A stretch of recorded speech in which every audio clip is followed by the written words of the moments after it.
这里有精彩绝伦的电影，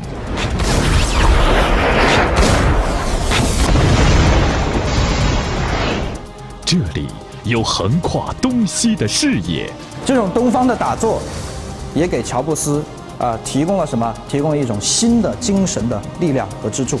这里有古老智慧的启迪。在谈论虚幻和真实的问题的时候，黑客帝国大量的借用了东方的思想。这里有激荡灵魂的呼唤。我们的肉体的生命可能会消失，但是这种精神的影响可能会延绵不断的在世界上流传。看电影，读人生。长商学院影视鉴赏课程，邀你一起来破译好莱坞电影中的东方信仰密码。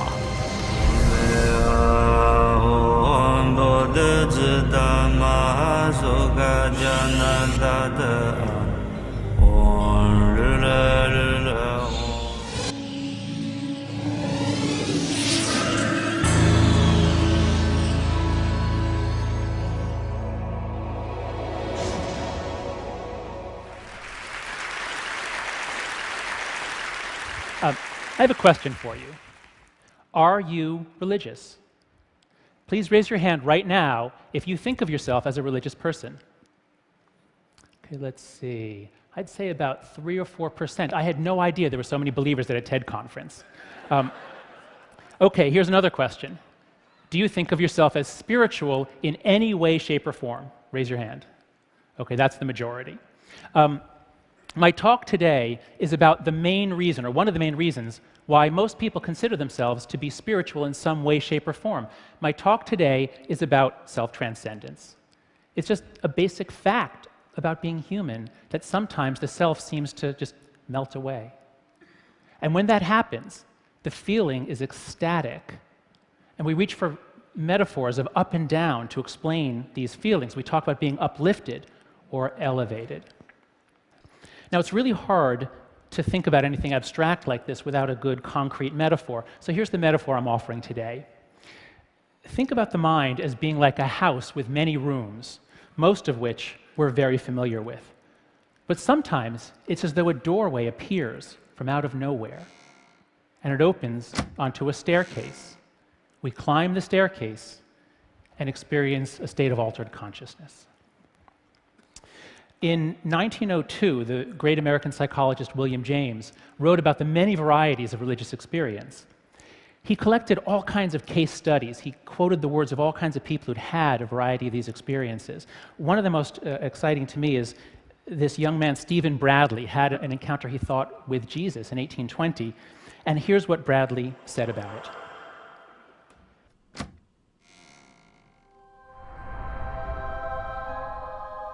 I thought I saw the Savior, in human shape, for about 1 second in the room, with arms extended, appearing to say to me, "Come."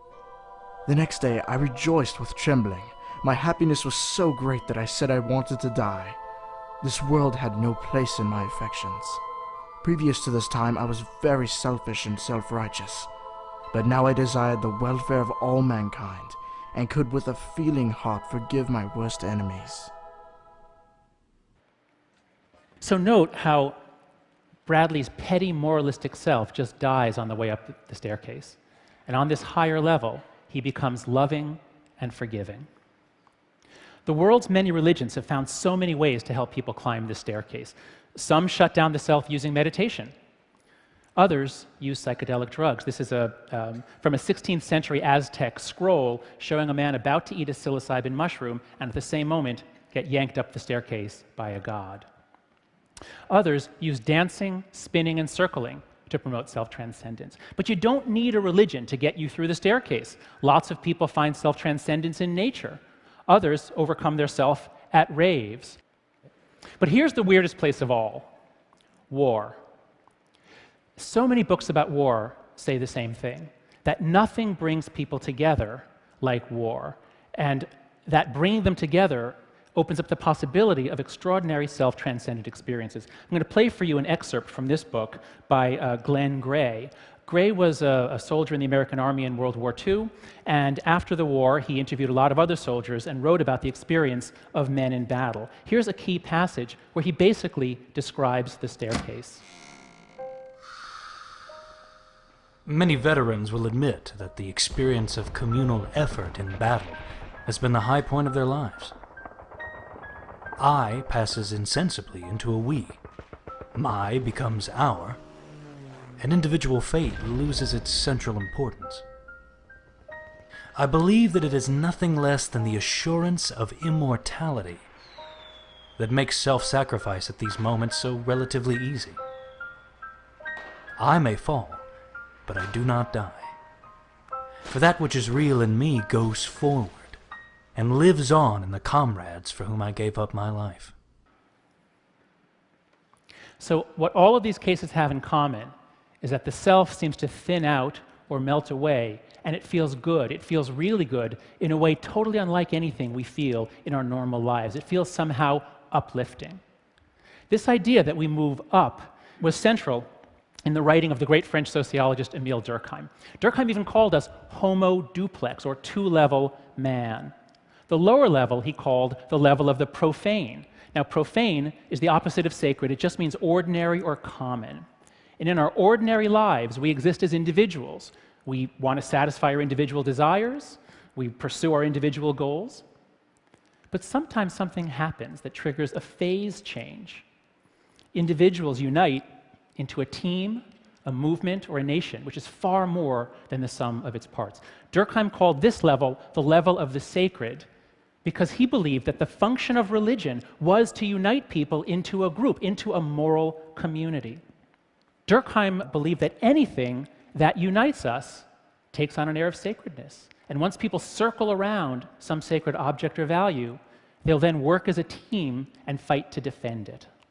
Durkheim wrote about a set of intense collective emotions that accomplished this miracle of e pluribus unum, of making a group out of individuals.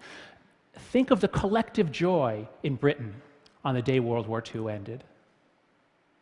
Think of the collective anger in Tahrir Square, which brought down a dictator. And think of the collective grief in the United States that we all felt, that brought us all together after 9/11. So let me summarize where we are. I'm saying that the capacity for self-transcendence is just a basic part of being human. I'm offering the metaphor of a staircase in the mind. I'm saying we are homo duplex, and this staircase takes us up from the profane level to the level of the sacred. When we climb that staircase, self-interest fades away, we become just much less self-interested, and we feel as though we are better, nobler, and somehow uplifted. So here's the million-dollar question for social scientists like me. Is the staircase a feature of our evolutionary design? Is it a product of natural selection, like our hands? Or is it a bug, a mistake in the system? It's just this religious stuff, it's just something that happens when the wires cross in the brain, and that's, Jill has a stroke and she has this religious experience. It's just a mistake. Well, many scientists who study religion take this view. The new atheists, for example, argue that religion is a set of memes, sort of parasitic memes, that get inside our minds and make us do all kinds of crazy religious stuff, self-destructive stuff like suicide bombing. And after all, how could it ever be good for us to lose ourselves? How could it ever be adaptive for any organism to overcome self-interest? Well, let me show you. In The Descent of Man, Charles Darwin wrote a great deal about the evolution of morality. Where did it come from? Why do we have it? Darwin noted that many of our virtues are of very little use to ourselves, but they're of great use to our groups. He wrote about the scenario in which two tribes of early humans would have come in contact and competition. He said, if the one tribe included a great number of courageous, sympathetic, and faithful members who were always ready to aid and defend each other, this tribe would succeed better and conquer the other. He went on to say that selfish and contentious people will not cohere, and without coherence, nothing can be effected. In other words, Charles Darwin believed in group selection. Now, this idea has been very controversial for the last 40 years, but it's about to make a major comeback this year, especially after E.O. Wilson's book comes out in April, making a very strong case that we and several other species are products of group selection. But really, the way to think about this is as multi-level selection. So look at it this way. You've got competition going on within groups and across groups. So here's a group of guys on a college crew team. Within this team, there's competition. There are guys competing with each other. The slowest rowers, the weakest rowers are going to get cut from the team. And only a few of these guys are going to go on in the sport. Maybe one of them will make it to the Olympics. So within the team, their interests are actually pitted against each other. And sometimes it would be advantageous for one of these guys to try to sabotage the other guys. Maybe he'll badmouth his chief rival to the coach. But while that competition is going on within the boat, this competition is going on across boats. And once you put these guys in a boat competing with another boat, now they've got no choice but to cooperate because they're all in the same boat. They can only win if they all pull together as a team. I mean, these things sound trite, but they are deep evolutionary truths. The main argument against group selection has always been that, well, sure, it would be nice to have a group of cooperators, but as soon as you have a group of cooperators, they're just going to get taken over by free riders, some individuals that are going to exploit the hard work of the others. Let me illustrate this for you. Suppose we've got a group of little organisms. They can be bacteria, they can be hamsters, it doesn't matter what. And let's suppose that this little group here, they evolved to be cooperative. Well, that's great. They graze, they defend each other, they work together, they generate wealth. And as you'll see in the simulation, as they interact, they gain points, as it were, they grow, and when they've doubled in size, you'll see them split, and that's how they reproduce and the population grows. But suppose then that one of them mutates, there's a mutation in the gene, and one of them mutates to follow a selfish strategy. It takes advantage of the others. And so when a green interacts with a blue, you'll see the green gets larger and the blue gets smaller. So here's how things play out. We start with just one green, and as it interacts, it gains wealth or points or food. And in short order, the cooperators are done for. The free riders have taken over. If a group cannot solve the free rider problem, then it cannot reap the benefits of cooperation, and group selection cannot get started. But there are solutions to the free rider problem. It's not that hard a problem. In fact, nature has solved it many, many times, and nature's favorite solution is to put everyone in the same boat. For example, why is it that the mitochondria in every cell has its own DNA, totally separate from the DNA in the nucleus? It's because they used to be separate free-living bacteria, and they came together and became a superorganism. Somehow or other, maybe one swallowed another, we'll never know exactly why, but once they got a membrane around them, they were all in the same membrane, now all the wealth created, the division of labor, all the greatness created by cooperation stays locked inside the membrane, and we've got a superorganism. And now let's rerun the simulation, putting one of these superorganisms into a population of free riders, of defectors, of cheaters, and look what happens. A superorganism can basically take what it wants. It's so big and powerful and efficient that it can take resources from the greens, from the defectors, the cheaters, and pretty soon the whole population is actually composed of these new superorganisms. What I've shown you here is sometimes called a major transition in evolutionary history. Darwin's laws don't change, but now there's a new kind of player on the field, and things begin to look very different. Now, this transition was not a one-time freak of nature that just happened with some bacteria. It happened again about 120 or 140 million years ago when some solitary wasps began creating little simple primitive nests or hives.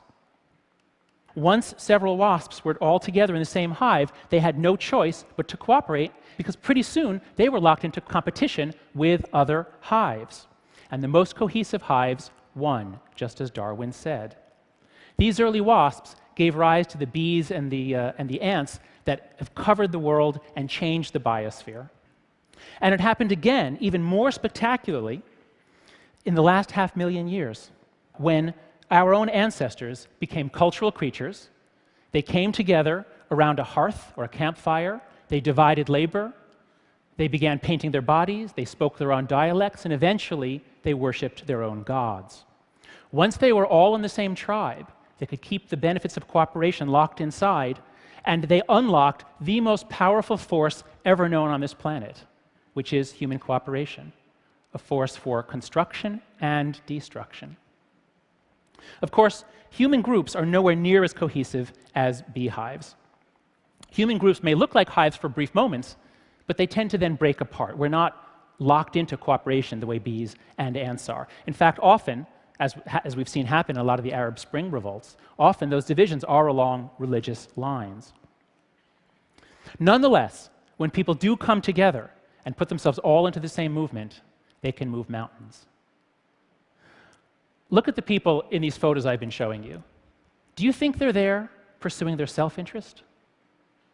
Or are they pursuing communal interest, which requires them to lose themselves and become simply a part of a whole? Okay, so that was my talk delivered in the standard TED way. And now I'm going to give the whole talk over again in 3 minutes in a more full spectrum sort of way. We humans have many varieties of religious experience, as William James explained. One of the most common is climbing the secret staircase and losing ourselves.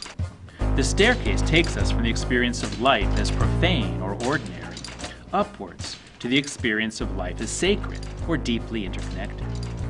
We are homo duplex, as Durkheim explained. And we are homo duplex because we evolved by multi-level selection, as Darwin explained. I can't be certain that the staircase is an adaptation rather than a bug. But if it is an adaptation, then the implications are profound.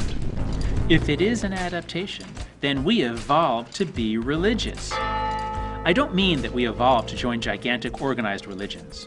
Those things came along too recently.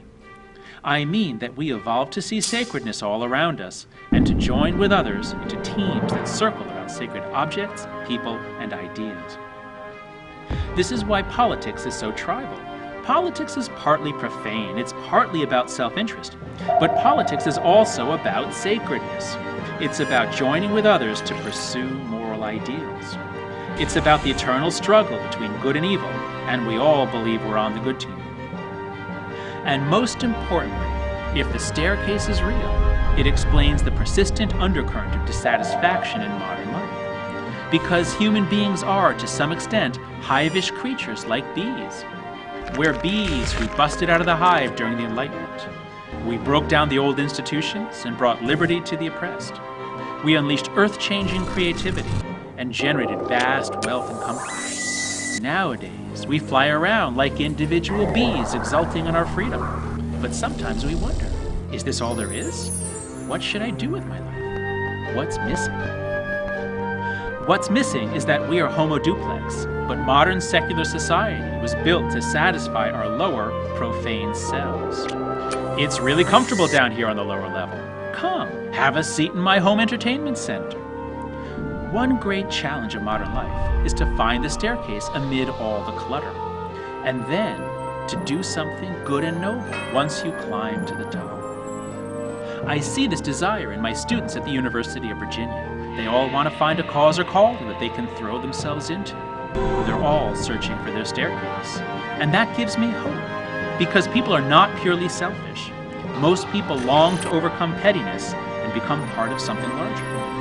And this explains the extraordinary resonance of this simple metaphor, conjured up nearly 400 years ago. No man is an island entire of itself. Every man is a piece of the continent, a part of the main. Thank you.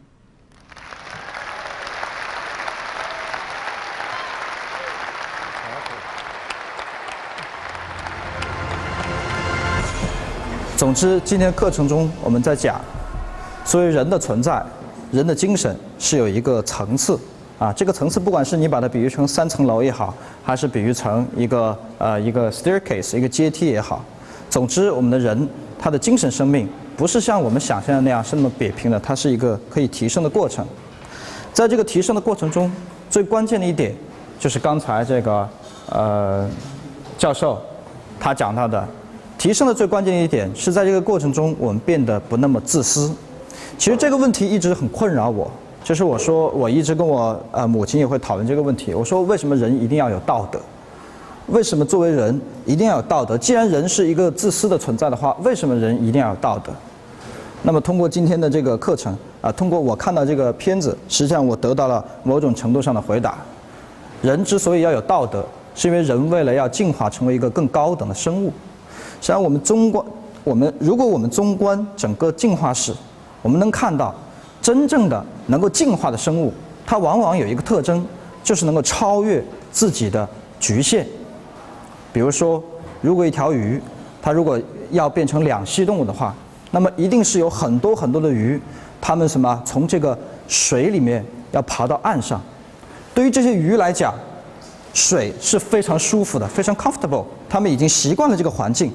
但是如果它们要爬到岸上的话，它们要付出非常惨痛的代价，甚至许许多多的鱼都会死亡。